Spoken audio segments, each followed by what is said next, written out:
swear I'm ready. Wow, that green is really bright on my eyelids. Wait. There we go.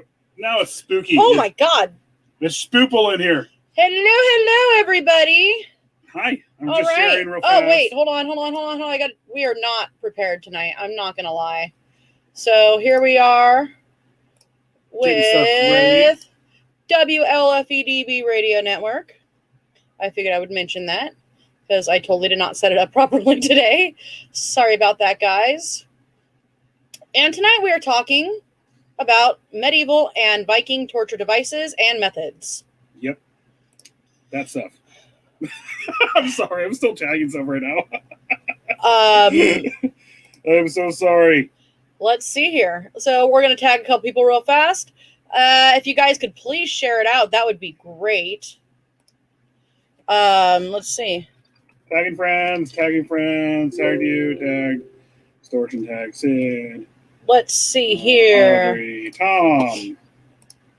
So. Okay, well, I need to get to this, so there we go.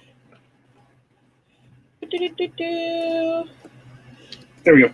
I'm done. Are you done? I'm not done. Hi. Apparently, Apparently, I can't find something I just saved. That's fine. I saved a lot of stuff. Hey, Tom. Oh, Tom, I tagged you. You're here. Hi. Hello. All right, so tonight. I've been binge playing freaking Skyrim all day. What the hell is going on here? I don't know what happened here. There you go. Resize, maybe. I don't know. Close. Yes, I want to review it later. What the hell is going on here? I don't know. Scroll up real fast. There you go. It's all there, I think. Okay. I made it too dark in here. I can't see what my beer is. Hi, Chanel. Hi, Nick. Hello, Christopher. As Michael. you can tell, we are totally prepared tonight, everybody. Yep. We're doing this. Last night we had fun with scary Hey, Audrey. So. Everybody hide. It's Macho Man Tom Nally. Oh, I forgot to change the colors. I've been to the mountaintop. Tom makes me laugh. He's amazing. There we go. I fixed the colors. Yeah. Guys, I am not prepared tonight. Hello, Shannon. I was binge playing freaking Skyrim. Casey. I'm sorry, Estrella. The thing that kept me going with Skyrim today was the fact that I wasn't... Hey, Damon Baird. I wasn't saving in between, like, the dungeons and stuff like that, so I would get killed by a bear and I had to start all over again. I was like, I'm getting to it auto-saves. Yeah, it auto-saves at the dungeons and the towns, but if you're in between everything like that, you don't save it. I don't believe in autosaves anymore. All right, so we grabbed a lot of information from a gentleman named William DeLong. It was recently updated in June of this year, so you know. I'm not gonna Hello, lie. Daniel. I went straight to Wikipedia for a lot of stuff because honestly, torture devices they're not going to be inaccurate on. So, well, I don't know about that. Well, I mean, they are whatever. We're going to start with the Viking stuff. We're going to start with the good shit. We're going to start with Blood Eagle. I meant to put that at the bottom of the notes, but because I said it first, I was like, it's too complicated. We are going to start with Blood Eagle. So where is Dos Blood Eagles? No, that's the wheel. Why did you say the wheel as Blood Eagle? Up. They're all named Blood Eagle. There you go. There it is. So. Why did you name them all Blood Eagle? Because that was the name of my notes. I named it as Blood Eagle, so I was like Blood Eagle, and that's how I'm going to find it. And then that's how everything is Blood Eagle. He's not allowed to do all of it anymore. I'm allowed to do everything. Hey, Connor. Hey, Connor. Hello. How did you guys like those books I recommended? We already own them. No, he was Nick was talking about the I haven't had the chance to check out a lot of them. The fan fiction ones. We haven't got honestly, we've been so busy, like well, pretty much our week is real fast. So our week starts off on Saturdays with this. Okay, so cool. Yeah. Let me just remove this. Yeah. Our week starts off on Saturdays with this, and we go every day. Like my note days and stuff like that are Tuesdays, and my promo days are Mondays. That's when I put up all the posters and everything for our shows and everything like that. So all right, well, and then everything else we're busy. Well, I'm just going to do this real fast. Warning, the following video contains explicit language, which may be offensive to some viewers and or inappropriate for children. Fuck. The content within this video is intended for mature audiences only. Yeah. So, yeah. Let's do this. All right, so again, now that I put it up already, I... we're going to start off with the Blood Eagle. There you go. That's a picture, a drawing, a depiction of it, I should say. Yeah. And so Viking sagas describe the ritual execution of Blood Eagle, in which the victims were kept alive while their backs were sliced open so that their ribs, lungs, and intestines could be pulled out into the shape of bloody wings. So have you ever seen Vikings? Hey, Azazel. Hi, Josh. Hey, Azazel. Have you ever seen Vikings? If you ever seen that, that show's freaking awesome. One of the Ragnar, the king, I can't know his name, but he blood eagles him because he tries to kill him and his family. Yeah. Oh, no, it wasn't the king. It was the Jarl. And they showed they show most of it. And then he blood eagles the English king. Bjorn blood eagles the English king at the end of it. Titties. All right. So the Vikings did not come into towns walking on moonbeams and rainbows. Not one bit. If their sagas are to be believed, the Vikings cruelly tortured their enemies in the name of their god Odin as they conquered territories. So if the suggestion of the Blood Eagle was even uttered, one left town and never looked back. Yeah. Hey, Natalie. Hey, Natalie. Hey, Angie. Wow. Hi, everybody. Yeah, we got some people in here tonight. Hi, Heidi. Yes, it was Ragnar. Hi, Heidi. Ragnar. So the Viking sagas detailed the Blood Eagle as one of the most painful and terrifying torture methods ever imagined. Well, considering that,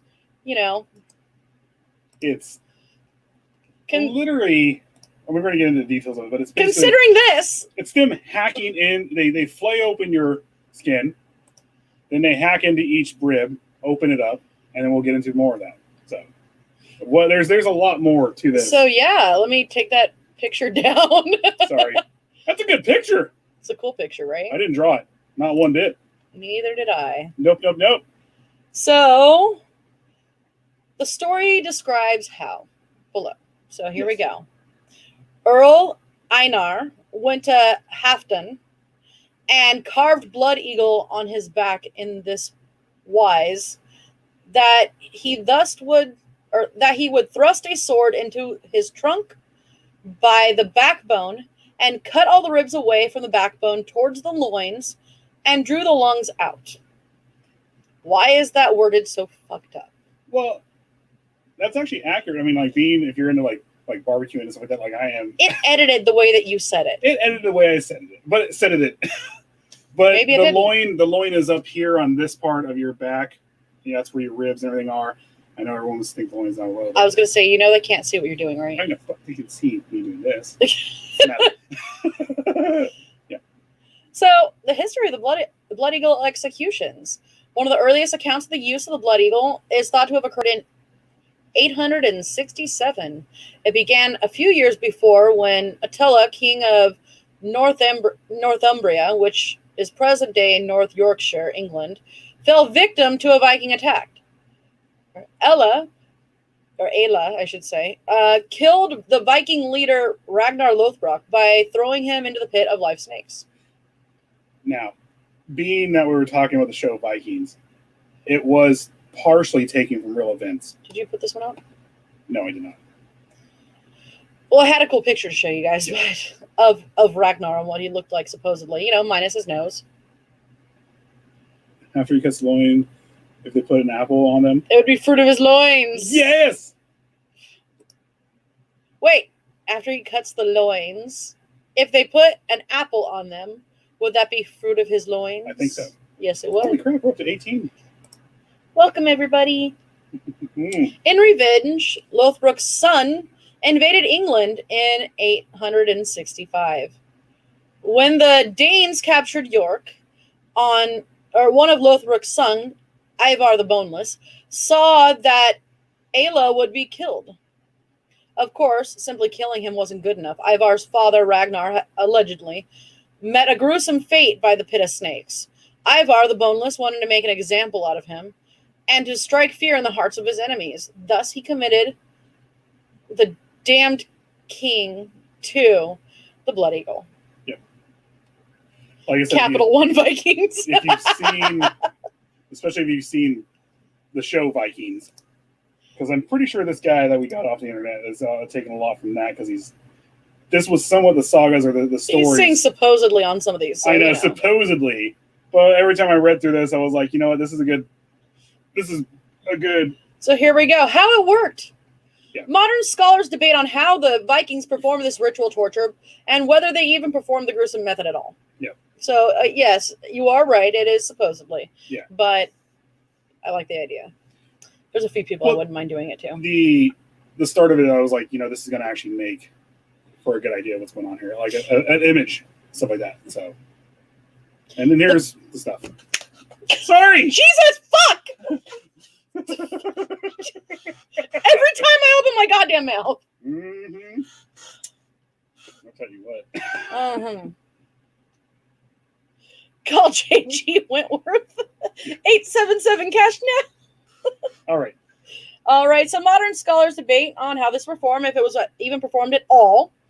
The process of the Blood Eagle is indeed a cruel and grisly one, that it would be difficult to believe that it was actually carried out. Regardless of whether it is merely a work of fiction, there is no denying the fact that ritual is stomach-churning. Well, not to me. I mean, well, I think we were actually there and saw it happen, and yeah, it's pretty stomach-churning. I don't know. I have quite a strong stomach. No, okay, not for this. The victim's hands and legs were tied to prevent escape or sudden movements. Then the person seeking vengeance stabbed the victim by his tailbone and upward toward the rib cage. Each rib was then meticulously separated from the backbone with an axe, which left the victim's internal organs on full display. The victim is said to have remained alive through the entire procedure. Probably not. There's a certain point when you go into shock and you just start. What's worse is the Vikings would then literally rub salt in the gaping wound to form a saline stimulant. So the pain, stuff like that, yeah, you're going to be in shock, but you're also staying in the moment. Also, it's keeping it from going bad, getting an infection. So, as if that wasn't enough, after having all of the person's ribs cut away and spreading them out like giant fingers, the torturer then pulled out the lungs of the victim to make it appear as if the person had a pair of wings spread out on his back. Thus, the Blood Eagle was manifested in all its gory glory. The victim had become a slimy, bloody bird. Hey, Jade. Hello, Jade. Sounds like an episode of Happy Tree Friends. Yay! But then the Night Eagle came to save the day. Beware the Night Eagle and his screech in the dark. He's all caw. So the Vikings more than describe the torture method. You can also watch and reenact it, but be warned. Well, okay, so the ritual behind the Blood Eagle. Why didn't we already go through that? King Eagle was not the last world. Okay, this is going on. So the top of it was stuff, imagery from. Okay, Vikings. so continued now. King Ela was not the last royal to face the Blood Eagle. One scholar believes that the last 4 other notable figures in Northern European history suffered from the same fate were King Edmund of England. He was also a victim of Ivar the Boneless. Halfdan, son of King Harald of Norway. King Maegwalai of Munster. Cheese. Munster cheese. And Archbishop Elech. They were all believed to be victims of the Blood Eagle torture because they were victims of Ivar the Boneless. So there are 2 main reasons that the Vikings used the Blood Eagle on their victims. First, they believed it was a good sacrifice to Odin, father of the Norse pantheon of gods and the god of war. Second, and more plausibly, was that the Blood Eagle was done as a punishment to honorless individuals. According to the, Orkney. I can never say this one. Just say Orkney. Okay, Orkney saga. I just wouldn't read that. Of the Vikings.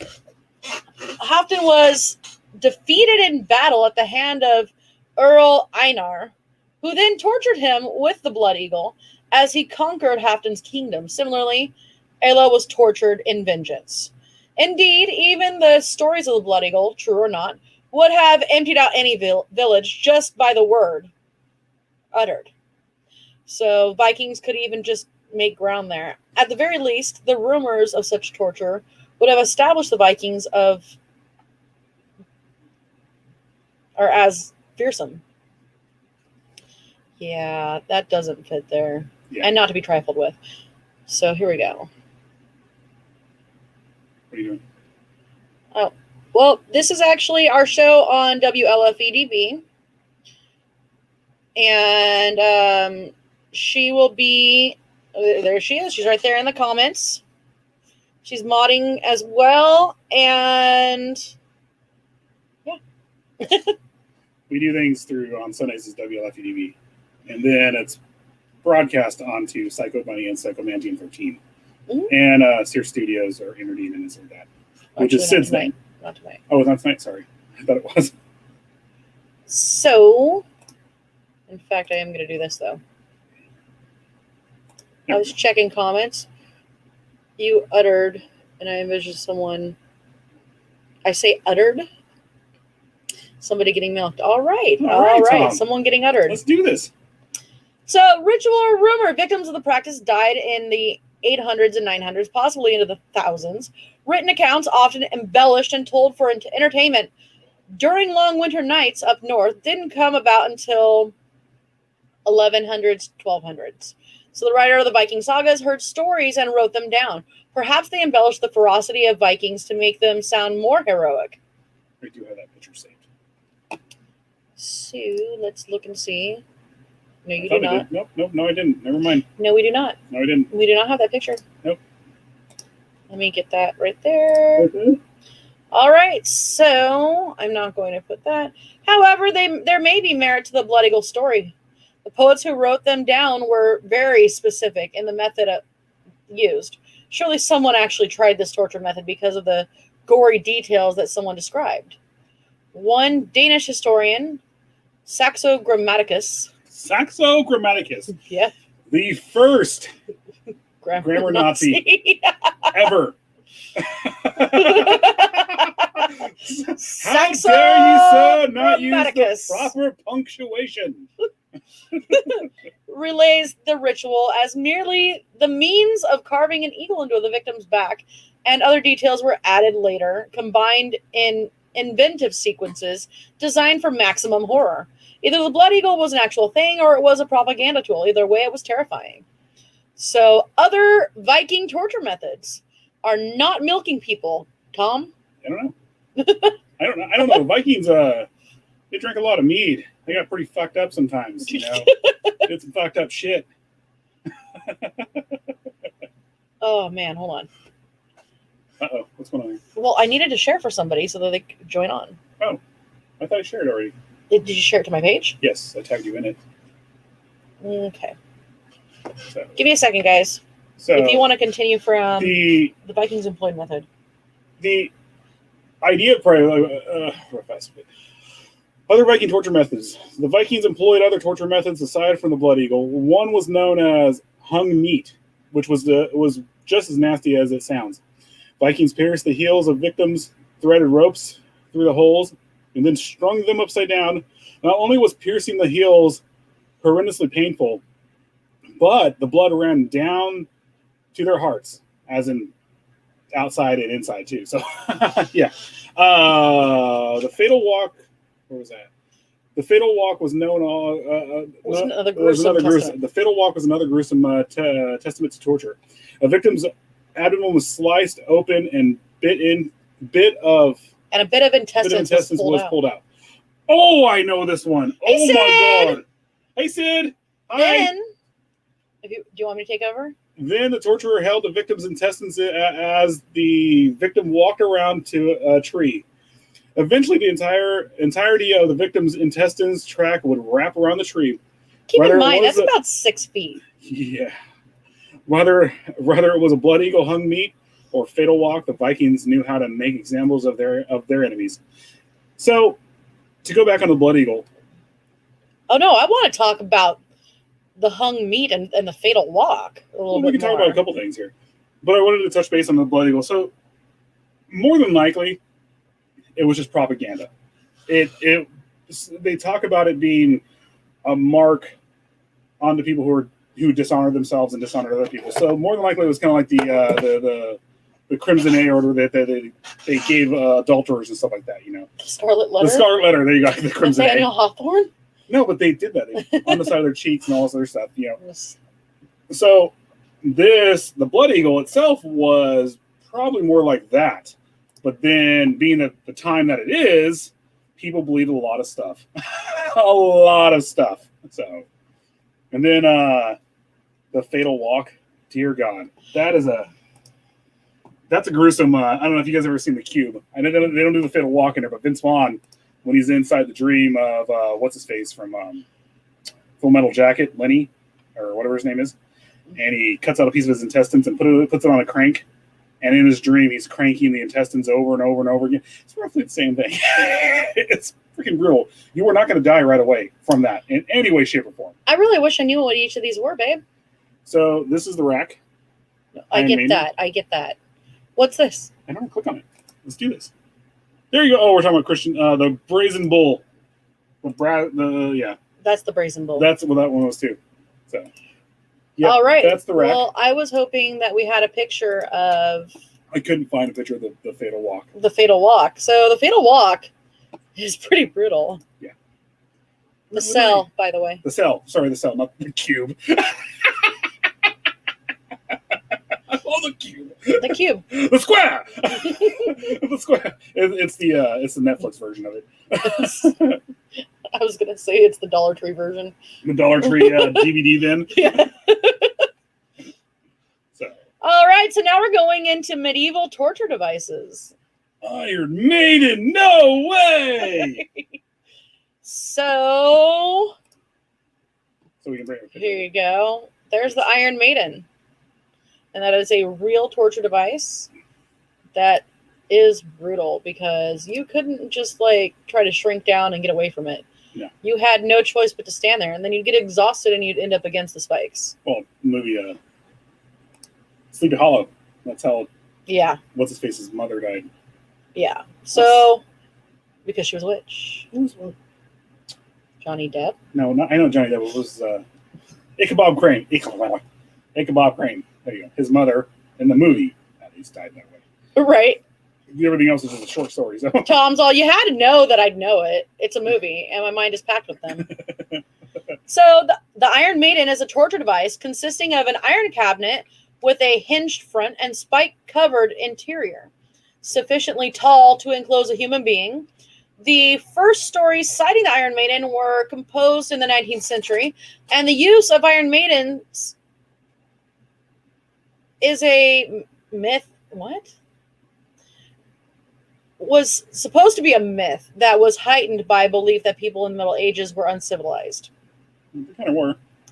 Yeah. Despite its reputation as a medieval torture device, there's no evidence that...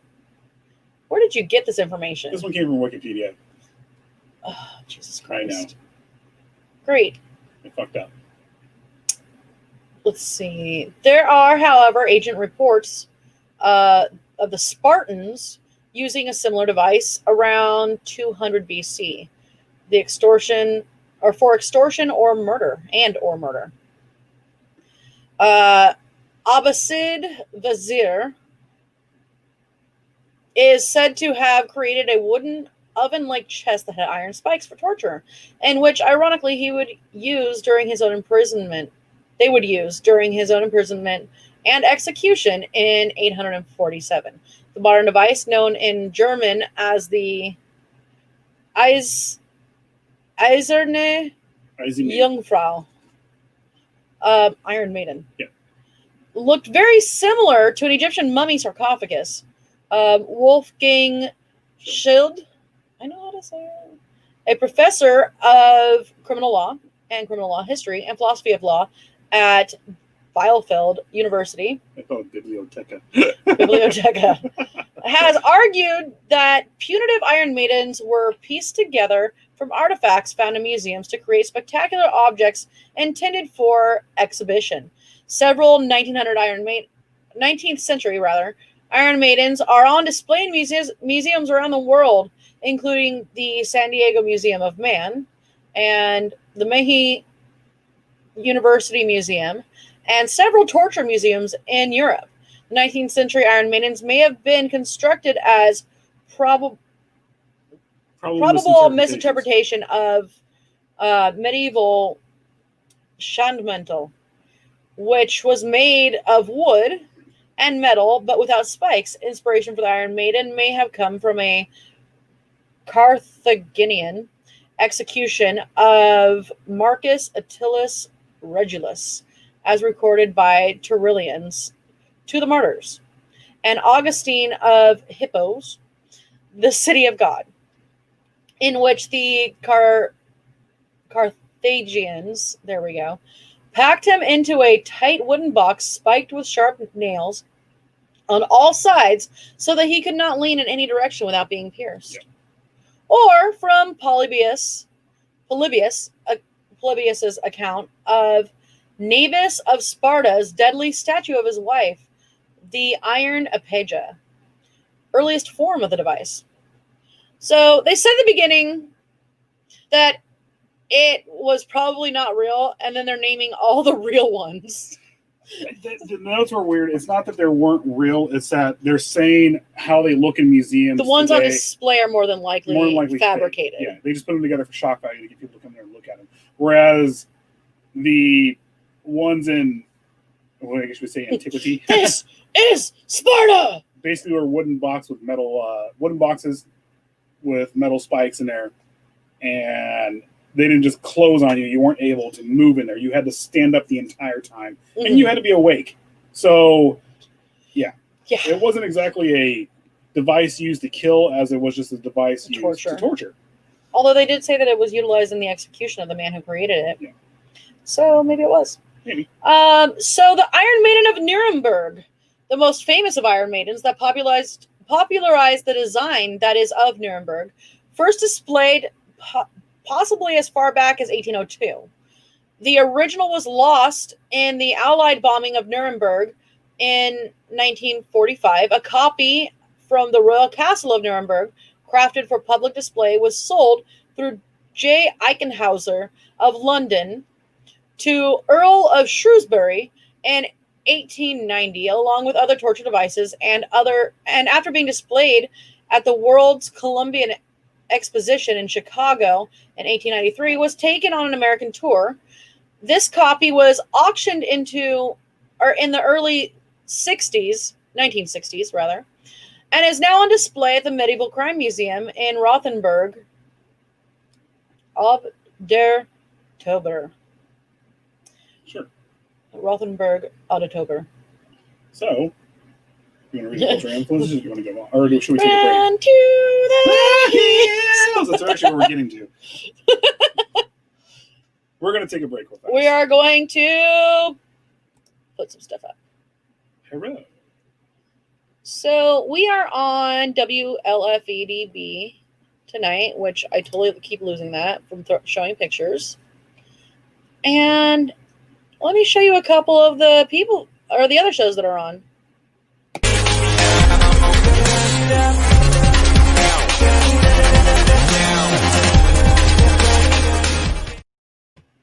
That's one of them. That's one.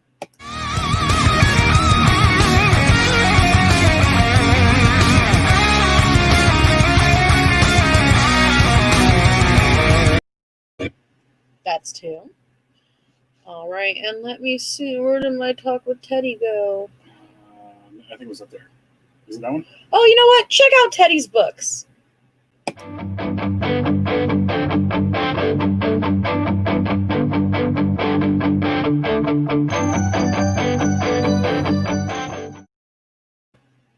All right. So, no way, you're on WLFEDB? I know, right? Oh my God,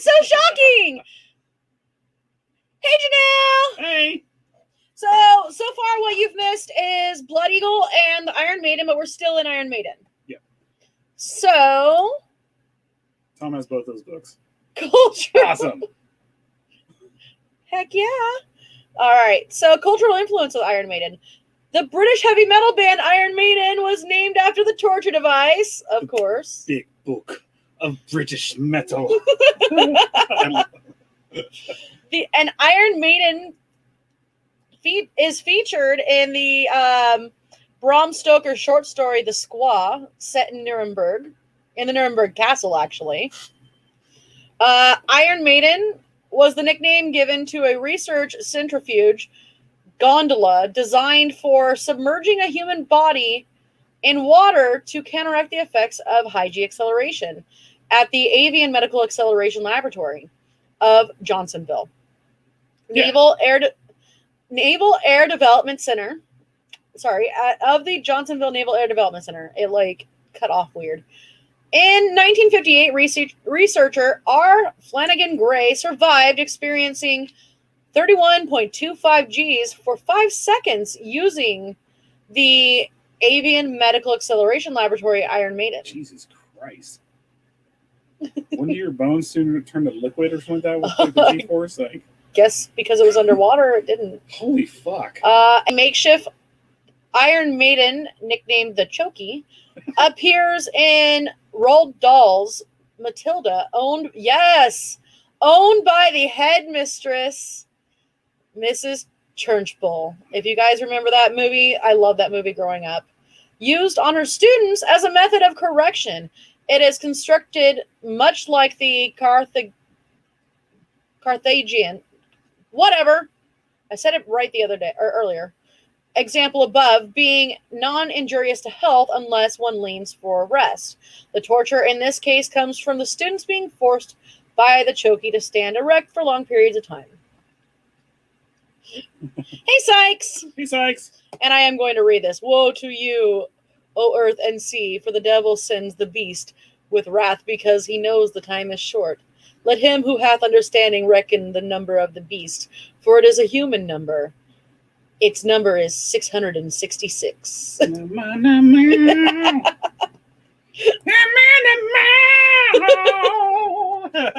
meowing? I don't know. I don't remember the lyrics right now. I know the song. I've heard it a million fucking times. But... All right. So in 1975's film, The Who's rock opera, Tommy, an Iron Maiden with syringes instead of spikes is used on Tina Turner's rendition of the song The Acid Queen, or in Tina Turner's rendition of the song The Acid Queen. Yeah, no, that scene for me is pretty torturous. No, just so much no. In the 1975 film Royal Flash, Malcolm McDowell hides inside an Iron Maiden. Malcolm McDowell was also in something else in the 70s, wasn't he? In 1989, yes, he was. Was it, or that was the late 60s, wasn't it? He was in You just got Tommy. You just got a lot of Malcolm McDowell wiener in it, though, in that one scene. Yeah. So in 1989, the film Bill and Ted's Excellent Adventure, the evil Duke ordered Bill and Ted to be put in the Iron Maiden. This also doubles as a reference to the band Iron Maiden. Which is when they say, Iron Maiden, no way! And then they go... Yeah, and then also it's real Iron Maiden. In 1992, Batman Returns, Bruce Wayne uses an altered version of the Iron Maiden to access the Batcave. The Maiden is large enough inside that the spikes did not penetrate the person inside. The spikes withdraw within the doors of the Maiden, and the floor falls out below, leading a tubular slide into the Batcave. Well, my droogies. Well, my little droogies. So, in 1999, Sleepy Hollow, the Iron Maiden is featured heavily in Ichabod's Crane's resurgent and previously repressed childhood memories. In 2003, Time magazine reported that an Iron Maiden was found inside the Iraqi Football Association office of Uday Hussein in Iraq. Jesus fucking Christ. All right. Hi, Lana. Hey, Lana. In season 11, episode 4 of the British detective drama Midsummer Murders, A person is murdered inside an Iron Maiden. And in Despicable Me, a functional model of an Iron Maiden inside Gru's house, and Edith walks inside it, almost being impaled by the spikes in the process. Sad. This year, the Old Guard shows Kuhn forced into Quinn? Yeah, her name is Quinn. It's what's her face? I've never seen the Old Guard. It's a terrible movie. I tried watching it. Basically, they're immortal until they're not immortal, and then all of a sudden, they die or something like that. They basically every time they get killed or shot up, they have to hope they don't die. It's a terrible fucking movie. She was put in one. Yeah. And it was a result of being accused of being a witch during the witch trials. All right, so now time for the Brazen Bull. Thanks. I haven't. There we go. No, that's real. Where the hell? There we go. Please label things. I did. It said bloody. No, please label things for the love of God. Please start labeling things. So this is the Brazen Bull. And I know Mikey was looking forward to this one. Yep. So the Brazen Bull, the Bronze Bull, or the Sicilian Bull. The Sicilian Bull. Oops, I should probably do this real fast. Boop. Yep. Was allegedly a torture device and execution device designed in ancient Greece, according to Diodorus Siculus, recounting the story of Bibliotheca Historica. Biblioteca. I shall bang you like a drum by the Biblioteca. Perillus of Athens invented and proposed to Phalaris, the tyrant of Acragus in Sicily, as a new means of executing criminals. The bull was said to be made entirely of bronze, hollow, with a door on one side. According to legends, the Brazen Bull was designed in the form and the size of an actual bull, and had an acoustic apparatus that converted screams into the sound of a bull. The condemned were locked inside the device, and fire was set underneath it, heating the metal until the person inside was roasted to death. Some modern scholars question if the Brazen Bull ever really existed, attributing the reports of the invention to early propaganda. Whatever, it seemed to work. Yep. It more than likely was invented. It's bronze. It's not hard for them to make at the time, especially with the stuff they were making. So. Yep. I mean, us Sicilians, you know. Mm-hmm. Sicilians. So, do we have that picture up? I think so. Am I going to be able to find it? Right there. Here you go. It's a little blurry. It's blurry in person, but there it is, the Brazen Bull as the person being prepared for it. They have a person racked up right there, and then they're having dinner below. Just having a good old time. Yeah. It's a party. Woo. Definitely a party. Party time. Barbecue. Yes. Long pork. I love that scene from Pirates of the Caribbean with the sweetest long pork. The best long pork. And you're like, wait, what? So the head of the bull was designed with a system of tubes and stops, so the prisoner's screams were converted into the sounds of like a bellowing, infuriated bull. Phalaris is said to have commanded that the bull be designed in such a way that its smoke rose into spicy clouds of incense. Look, more than likely, not gonna lie, it probably smelled really good because it's long pork. This is like braising beef right here. You know, they probably seasoned them. Threw it in the oven. They threw the person in the oven, and they cooked everything together. So, according to legend, when the bull was reopened after the body was charred, the victim's scorched bones then were made into jewelry. Real fast. Like bracelets. Yes. Immortals. Or Immortal, whatever it's called. It was Henry Cavill. I think that was one of his... it was when he started getting big before he went in and played Superman. But yeah, that movie's freaking rad. Really good. And they do the whole torture scene in there. So... Green Mile with the guy with the mouse being electrocuted. Huh. Oh, okay. Yeah. So, stories allege after finishing the construction of the execution device, Perillus said to Phalaris, "His screams will come to you through the pipes as the tenderest, most pathetic, most melodious of bellowings." Perillus believed he would receive a reward for his invention. Instead, Phalaris, who was disgusted by these words, ordered its horn sound system to be tested by Perillus himself, tricking him into getting into the bowl. When he had entered, he was immediately locked and a fire was set underneath. You can hear the sound of his screams, or so that he could hear the sound of the screams, see if it would be as he spoke. Lana. To quote a man working at a crematorium, thin people smell like fireworks, chunky people smell like bacon. All right. I'm going to smell like bacon. I'm definitely going to smell like bacon. Hellraiser always had the coolest torture scenes in the movie. Yeah. We're still reading that book this week. Tomorrow. Oh, God, it's already. I'm reading tomorrow. She's commenting.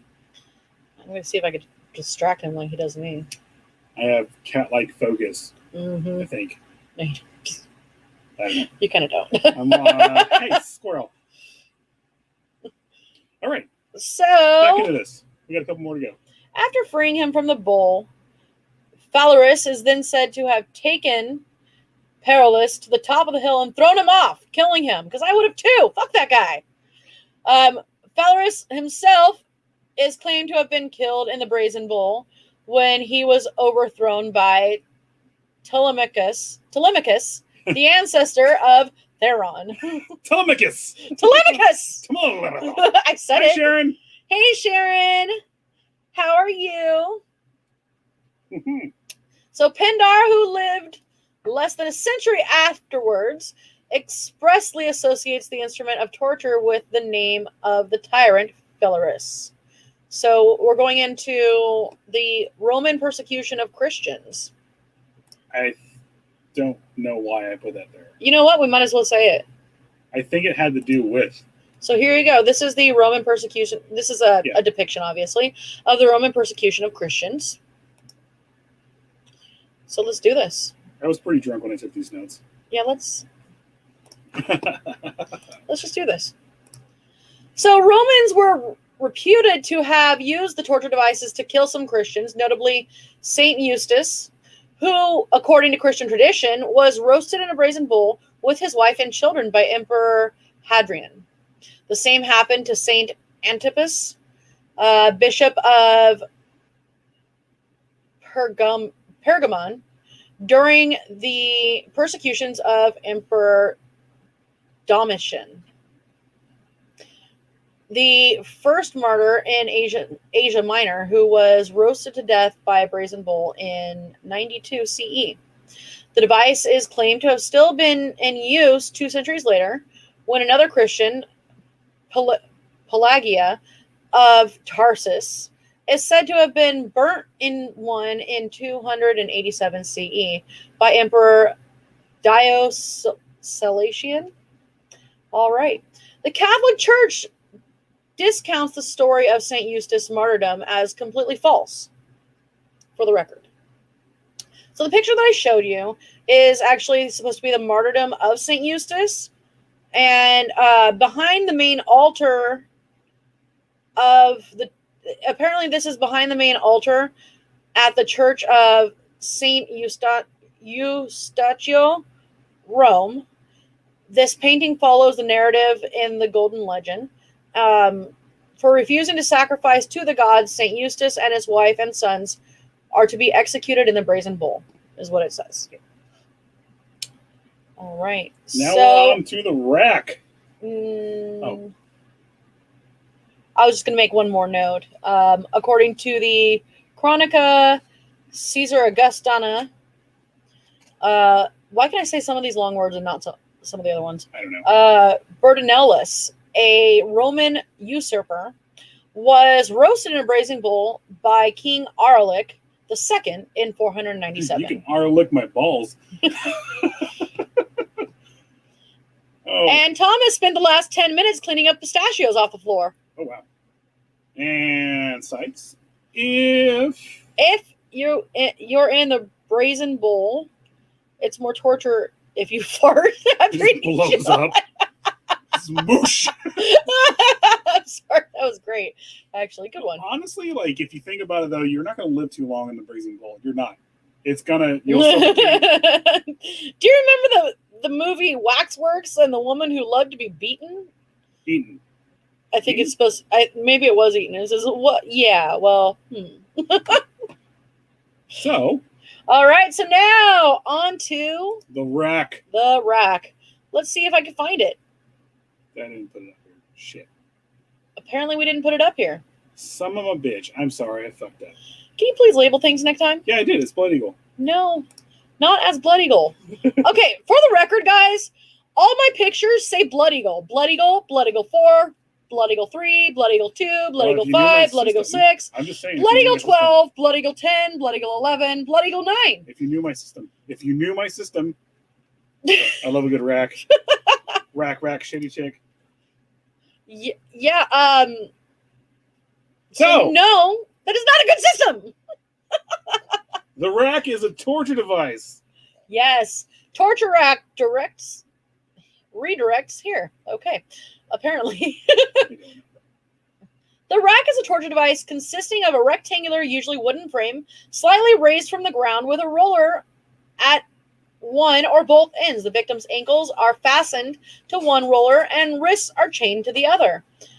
As the interrogation progresses, the handle and ratchet mechanism attached to the top roller are used very gradually to retract the chains, slowly increasing the strain of the prisoner's shoulders, hips, knees, elbows, and causing excruciating pain.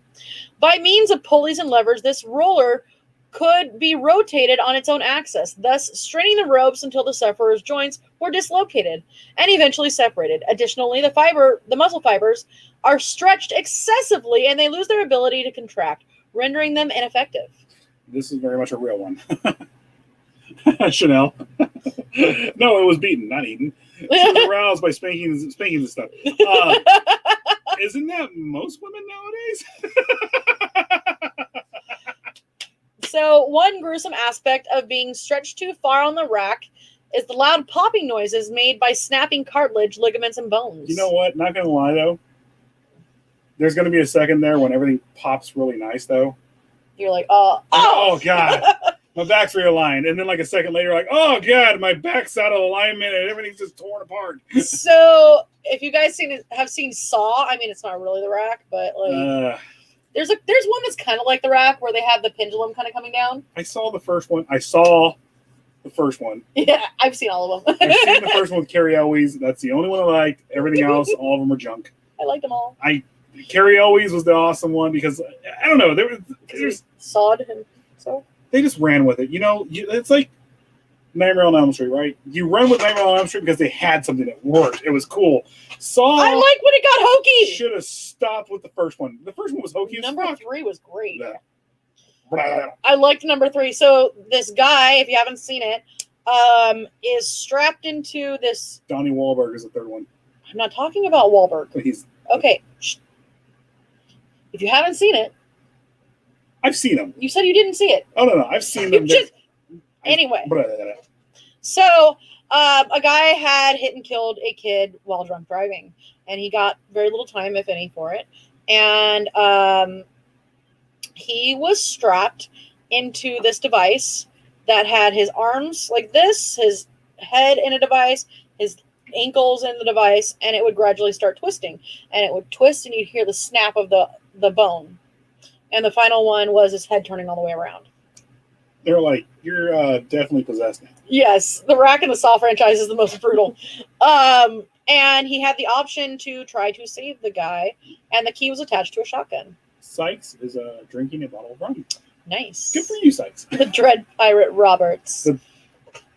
Yeah, I saw you reading that, Frank. Oh, yeah. Okay. What was I reading?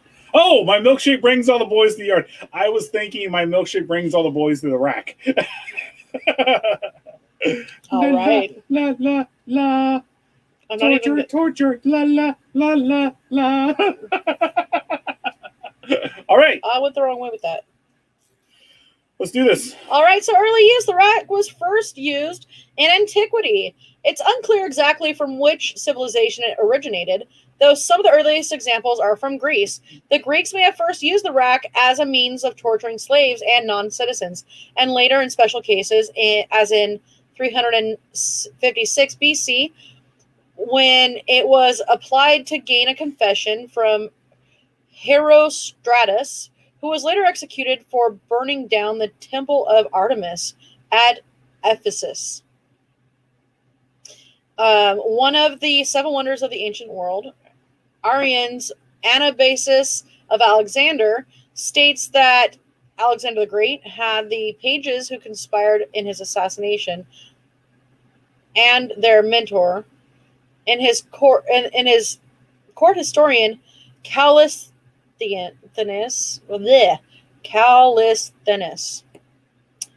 Sure, guys. Tortured on the rack in 328 BC. According to Tacitus, the rack was used in a vain attempt to extract the names of the conspirators to assassinate Emperor Nero. In the Pisonian conspiracy from the freedwoman Epicarius in 65 AD. And if you guys don't know what AD means, it's auto denamo. Anno, isn't it? Anno, yeah. Anno. Whatever. Auto asphyxiation. I said anno. It actually really just means auto asphyxiation. In our year of the Lord, auto asphyxiation. Not at all. The next day, after refusing to talk, she was being dragged back to the rack on a chair. All of her limbs were dislocated, so she could not stand, but strangling herself on a loop of cord on the back of the chair on the way. Huh. Good for her. Oh, she strangled herself. Yeah. The Princess Bride. Yeah, I've just sucked 1 year of your life away. Tell me, how do you feel? Not all the way!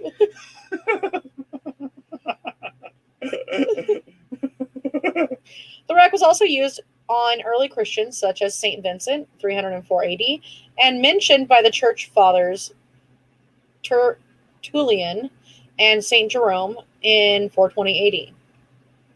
So in Britain, the first appearance in England is said to have been due to John Holland, 2nd Duke of Exeter, the Constable of the Tower in 1447, whence it was popularly known as the Duke of Exeter's daughter. Lovely. The Protestant martyr Anne Askew, daughter of Sir William Askew, Knight of Lincolnshire, was tortured with the rack before her execution in 1546 at the age of 25. She was well known for studying the Bible and memorizing verses. She remained as an example true to her belief even during her execution. The damage done to her by the cruelty of her captors using the rack required that she be carried on a chair to be burned at the stake. The accusations against her were one by the bishop's counselor that claimed women were not allowed to speak the scriptures. 2, by the bishops of Winchester, because she would not profess that the sacraments were the literal flesh, blood, and bone of Christ, even though the English Reformation started a decade earlier. The Catholic martyr St. Nicholas Owen, a noted builder of priest holes. Priest holes? What is this, like a freaking glory hole? Died under torture of the rack in the Tower of London in 1606. Guy Fawkes, we know who he is. Well, at least you know his face. Fawkes, what? Is also thought to have been put to the rack since a royal warrant authorizing his torture survives. The warrant states that the lesser tortures should be applied to him first, but if he remains reluctant, he could be racked. In 1615, a clergyman called Edmund Peacham, accused of high treason, was racked.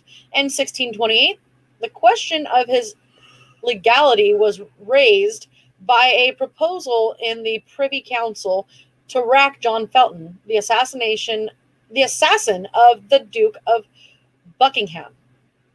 The judges resisted this, unanimously declaring it used to be contrary of the laws of England. The previous year, Charles I had authorized the Irish court to rack a Catholic priest. This seems to have been the last time the rack was used in Ireland, though. So in 1679, Miles Prance, a silversmith who was being questioned about the murder of a respected magistrate, Sir Edmund Barry Godfrey, was threatened with the rack, although it's unlikely that the threat was a serious one. That's the next name of a death metal band. Priest holes. They like to fill the holes in the name of the Lord. Priest holes. So let's see if I got this picture. I didn't. No? Nope. You got all the fuzzy pictures. No, they came out fuzzy. We got one more. We're almost done. Now we're on to the... also in Russia, the 18th century, the rack was a gallows-like device for suspending victims. The victims that were suspended and whipped, and sometimes burnt with torches. Yep. So, other punitive positioning the devices. The breaking wheel. So the term rack is also used occasionally for a number of simpler constructs that merely facilitate corporal punishment, after which it may be named specifically caning rack. As a given jurisdiction, it was often the custom to administer any given punishment in a specific position for which the device, or without fitting shackles or paddling, would be chosen or specifically made.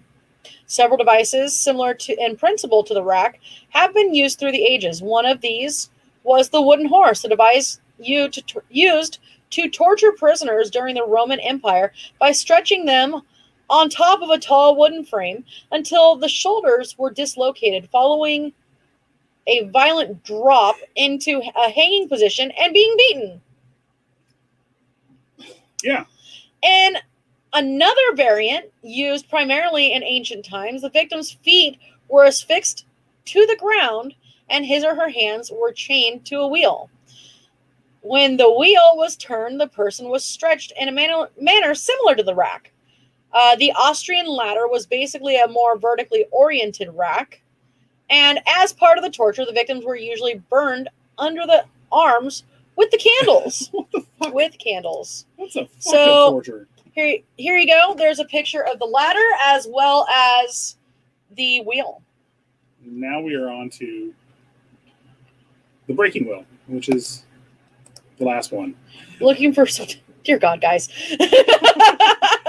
We have some preverts in here tonight. You preverts! In my country, when you violate a holy animal, we beat you with bamboo sticks, you preverts! That was a good movie. Watch me get in trouble for that shit. Quoting a movie, guys. So the breaking wheel or execution wheel, also known as the Catherine wheel or simply the wheel, was a torture method used for public execution primarily in Europe from antiquity through the Middle Ages into early modern period by breaking the bones of a criminal or bludgeoning them to death. The practice was abolished in Bavaria in 1813 and in the electorate of Hesse in 1836. The last known execution by the wheel took place in Prussia in 1841. In the Holy Roman Empire, it was a mirror punishment for highwaymen and street thieves, and was set out in the Sessionspiegel for murder and arson that resulted in fatalities. Yes, I did. Yes, we did. Say it ain't so. Yes, I did. I love that movie. That's such a good movie. Oh, I lost the ring. And he's punching the cow. And they're like, oh! All right. All right. So those those convicted of murders and or robbers, those convicted as murderers and or robbers to be executed by the wheel, sometimes termed to be wheeled or broken by the wheel, would be taken to a public stage scaffold site and tied to the floor. The execution wheel was typically a large wooden spoked wheel, the same as was used on wooden transport carts and carriages, often with an iron rim, sometimes purposely modified with a rectangular iron thrust attached and extended blade-like from part of the rim. Lovely, right? Priest holes. Priest holes rock! Dear God. Definitely a grindcore band. I wouldn't say it's a death metal band. I would say it's a grindcore band. Anything with core in it, I'm not really a fan. So the primary goal of the first act was agonizing mutilation of the body, not death. Therefore, the most common form would start with breaking the leg bones. To this end, the executioner would drop the wheel onto the shin bones of the convicted person and then work his way up to the arms.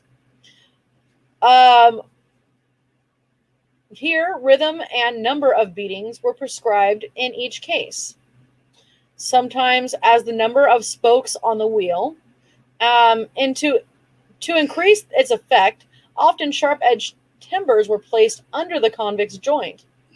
Later, there were devices in which the convicted person would be harnessed to. Although not commonplace, the executioner could be instructed to execute the convicted person at the end of the first act by aiming for the neck or the heart in a coup de grace. Even less often, this occurred immediately from the start, from the head down. So in the second act, the body was braided into another wooden spoked wheel, which was possibly through the broken limbs or tied to the wheel. So they may have actually put the broken dingly arms into the spokes of the wheel. Yeah. It's a pretty brutal, right? The wheel was then erected on a mast or a pole like a crucifixion. After this, the executioner was permitted to decapitate or garrote the convicted if needed. Alternately, fire was kindled under the wheel, or the wheeled convict was simply thrown into a fire. Occasionally, a small gallows was set up on the wheel. For example, there was a guilty verdict for theft in addition to murder. Since the body remained on the wheel after execution, left to scavenging for the birds, this form of punishment, like the ancient crucifixion, had sacrificial function beyond death. According to the belief at the time, this would hinder transition from death to resurrection. So, real fast, when death happened with us, did they just wheel him down to the morgue? Usually not. Because he's on a wheel. And they wheeled him. But they just said they left him out. This is... don't ruin this for me. This is dad murder jokes right now. Okay? Sure. We're just going to go with that. All right. So if the convict fell from the wheel still alive or the execution failed in some way or another, it was interpreted as God intervening. There existed votive images of saved victims of the wheel, and there is literature on how best to treat such sustained injuries. So the survival time after being wheeled or broken, it could be extensive. Accounts exist of a 14th century murderer who remained conscious for 3 days after undergoing the punishment. In 1348, during the time of the Black Death, a Jewish man named Bona Dies underwent the punishment. The authorities stated he remained conscious for 4 days and nights afterwards. In 1581, the possibly fictitious German serial killer Christmann Ginipper Tinga? Okay, we're going to look that one up. Yeah, we're going to have to look that one up. Remained conscious for 9 days on the breaking wheel before expiring, having been deliberately kept alive with strong drink. Leave it alone as a ruined dad joke.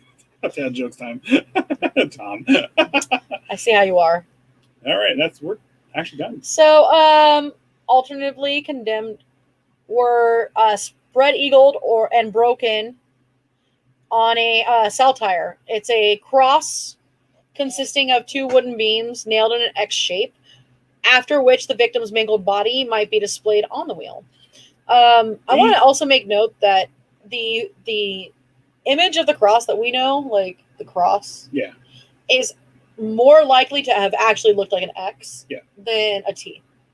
Just saying. Another thing too, it was actually if they didn't die in the wheel, I think they actually turned around and was like, it's gonna be more torture to let these people live the rest of their lives, especially in completely handicapped in this time. The time of the Black Death. I mean, come on. They're completely handicapped by their bones and everything are broken. They're never going to heal right. They're never going to be able to do anything. So they're like, let's go ahead and just keep them alive. It's like, that's even more torture. You should just put them out of their misery.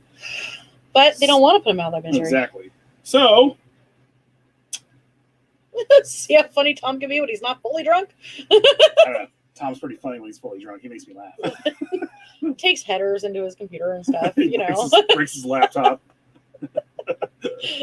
We like drunk Tom, but we also like not drunk Tom. I like Macho Man Tom. Macho Man Randy Savage Tom is pretty awesome too. Because Tom's been to the mountaintop. He's been to the mountaintop. All right. All right, guys. We're gonna play some things for you real fast, and then we're out. Yeah, I was gonna say tomorrow. Yeah. So tonight we're on WLFEDB Radio Network. Make sure to go like and follow. As always, we are sponsored by Psycho Bunny Death Cult and Psychomantium 13. It's always funny in Philadelphia. And tomorrow night on Psycho Bunny Death Cult, we are going to continue reading The Hellbound Heart by Clive Barker. Then we're off for 2 days. Natalie is on Wednesday. She's doing Mirrors. She's going to continue Mirrors. On Thursday, I think we don't have anybody. But on Wednesday and Friday, we also have Sid. Sid is on Friday and Saturday. And then Saturday on WLFE, Sid is also on, which is awesome. We got Sid. We got Sid. Sid's awesome. And then, it starts all over again. Yep. So everybody have a wonderful night. Thank you for joining us. And next week, because it is our 10th show? 10th episode. It is our 10th episode. So we might have a special guest, too. I was talking to her last night. Oh, really? Yep. Cool. Maybe. So I don't know. I need a text her. We might have a special guest, but we're going to talk about John Wayne Gacy. I'm pretty sure that might be just a 1-part episode, but if not, we'll do 2 parts to it. We're going to talk about John Wayne Gacy, and we might talk about some other people. Gacy is very brutal, but he is, for some odd reason, I could actually read stuff about Gacy, whereas Chikatilo was just brutal. Gacy's fucked up. Chikatilo is really fucked up. Yeah. So all right, guys, thank you for joining us. Make sure to tune in next week and tune in. Yeah, the random show Saturday. We haven't had anything planned for it yet. I think we might be doing some cooking for the random show on Saturday. Yeah.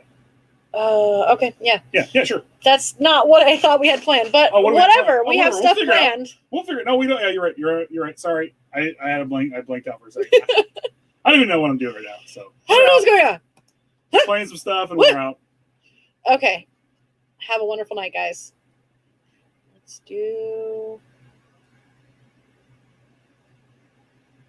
this one.